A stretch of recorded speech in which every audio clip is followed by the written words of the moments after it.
ఉండగానే కాల్ చేస్తాను. అడుగుతున్నాను, అంత నాలెడ్జ్ వాళ్ళకి ఎలా వచ్చిందండి? టీవీ నైట్ చెప్పాడుగా, ఎలా వచ్చింది? సైన్స్ కనిపెట్టింది వాళ్ళు, రకరకాల కోడ్స్ కనిపెట్టింది వాళ్ళు, ఐన్స్టీన్ వాళ్ళు, నజరేయుడైన యేసు వాళ్ళకి సంబంధించిన వాడు. ఒక్కటి కాదు, రెండు కాదు, వాళ్ళు డైరెక్ట్గా అయినా ఇండైరెక్ట్గా అయినా ఒక మాట అన్నారు. ప్రపంచాన్ని పరిపాలిస్తున్నది ఎవరు చెప్పండి? సైన్స్లో కానీ, పాలిటిక్స్లో కానీ, వ్యవసాయ శాస్త్రంలో కానీ మీరు ఎక్కడ చూడండి, ఏ రణరంగంలో అయినా వాళ్ళ హస్తం లేకుండా ఉండదు. మొన్న కరోనా కనిపెట్టిన దానికి కూడా, ఆ కరోనా ఇరుడు కనిపెట్టింది కూడా మొదట అడిగేసింది ఎవరు చెప్పండి? ఏదన్నా మీరు చూడండి, వాళ్ళ ప్రస్తావన లేకుండా ఉండదు.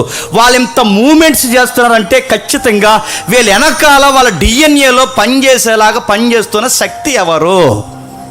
ఇవే రిఫరెన్స్ మీరు గుర్తుపెట్టుకోండి. ఇశ్రాయేలుని కాపాడువాడు కొనకడు. నీ డోమన్న నిద్రపోద్దేమో కానీ ఆయన కూడా నిద్రపోడు, గుర్తుపెట్టుకో.